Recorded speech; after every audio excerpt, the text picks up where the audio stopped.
Donc nous sommes ici dans la nurserie qui a été rénovée il y a 2 ans comme le reste de l'élevage. Donc c'est une ancienne salle qui a été rénovée.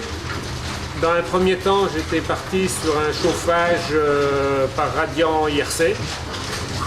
Et suite à des discussions avec des techniciens, j'avais fait l'étude pour un système, un échangeur d'air. Et c'était très compliqué à mettre en œuvre. Et c'est là que l'idée m'est venue d'installer des niches. Donc les niches ont été installées il y a 1 an et demi. Donc c'est un système tout simple, donc c'est des niches intelligentes. Donc le boîtier régule le chauffage, les lampes et la levée du capot. Donc les porcelets, donc là c'est du sevrage 21 jours. Donc quand je rentre les porcelets dans la salle n'est pas préchauffée auparavant. Et en fin de sevrage, les lampes, les porcelets sont sous les capots et les lampes sont éteintes. Alors vous avez combien de porcelets par bande Donc j'ai environ 450 porcelets par bande, répartis en 3 salles. Donc dans cette salle, il y a 150 porcelets, donc en 4 cases. Et donc vous avez dit les porcelets arrivent à 21 jours. Qu'est-ce que vous avez pu observer comme comportement de porcelet entre ce que vous faisiez avant, donc sur des bâtiments où on chauffait l'ambiance et les niches? Donc quand on chauffait l'ambiance, bon, les porcelets étaient tous entassés dans un coin, tandis que là, systématiquement, vu que les lampes sont allumées, ils vont sous la niche, ils restent dessous, bien au chaud. L'ambiance dans la salle, je règle en consigne 21 degrés seulement. Donc il y a une très bonne ventilation. La température reste stable à 21 degrés. Et je me suis aperçu que les porcelets consomment beaucoup plus rapidement l'aliment premier arrêt. Il y a un démarrage très rapide des porcelets. Ouais, d'accord. Donc ça explique que ça montre un changement de comportement du porcelet qui sans doute se sent plus à l'aise, se sent plus confortable. Oui, donc les gros porcelets démarrent très rapidement tout de suite et les plus petits de la bande, il y a beaucoup moins de soucis. Ils se mettent à démarrer très rapidement aussi. Le taux de perte a diminué. Il n'y a quasiment pas de perte. Et les petits porcelets rattrapent leur retard.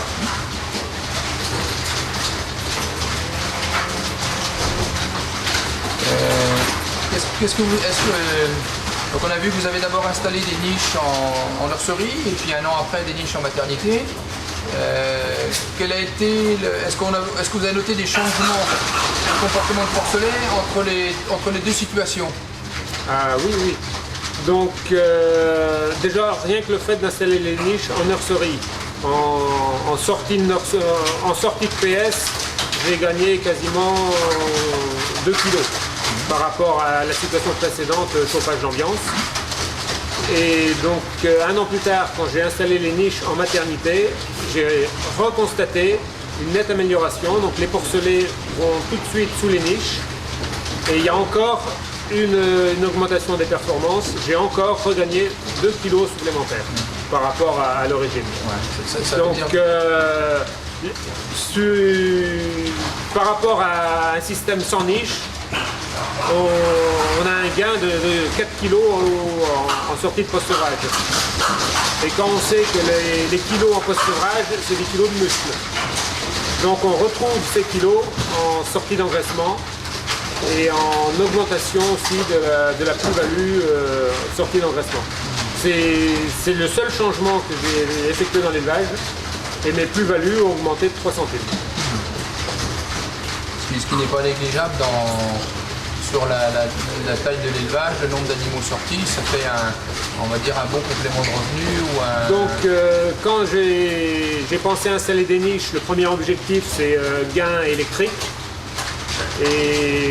Mais en réalité, depuis 1 an et demi que j'ai les niches, le plus gros gain, bon, il y a un gain électrique réel, mais le plus gros gain, c'est un gain technique sur les animaux.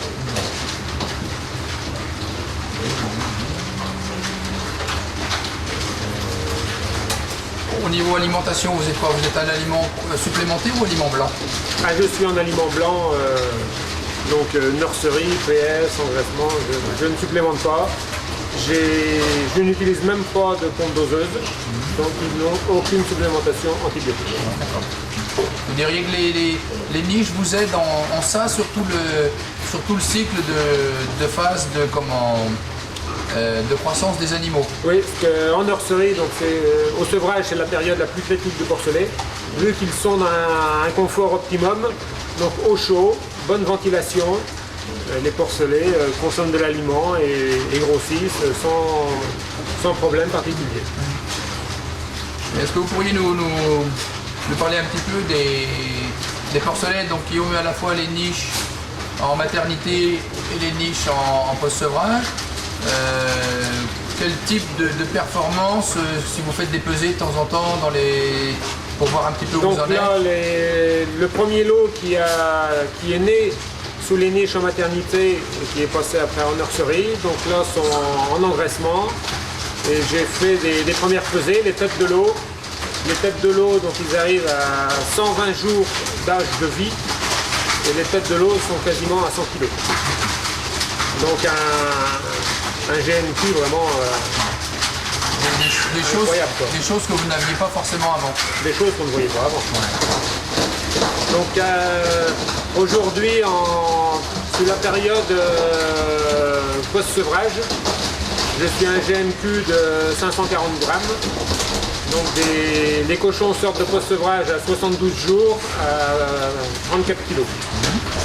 Et en engraissement, je suis un GNQ supérieur à 800 grammes. Ce qui vous met en termes de performance dans un bon niveau de... Oui, et donc le taux de perte a aussi diminué.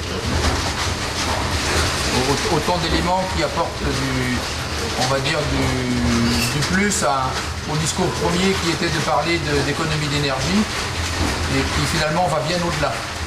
Oui, oui, les performances techniques des animaux, c'est vraiment une réelle plus-value. Si le coût des niches, ça peut paraître un investissement important, mais si on le ramène par rapport aux gains techniques des animaux, les niches sont rentabilisées. En 2 ans, les niches sont rentabilisées. Et comment réagit l'environnement technique que vous avez autour de vous, à savoir le technicien qui vous suit régulièrement, le vétérinaire? Quel a été leur regard quand ils ont, dans une première approche, vu que vous mettiez des niches, et dans une deuxième approche, vous conduisiez vos salles avec des températures un petit peu différentes, et que derrière, on a des performances qui ne sont pas les mêmes? Comment est-ce qu'ils analysent les choses aujourd'hui? Au début, ils étaient très sceptiques, parce que j'étais le premier du groupement qui a installé des niches. Donc, et c'était pas divulgué énormément. Et aujourd'hui, ils constatent que c'est une réalité, ça marche, il y a un potentiel énorme sur les porcelets.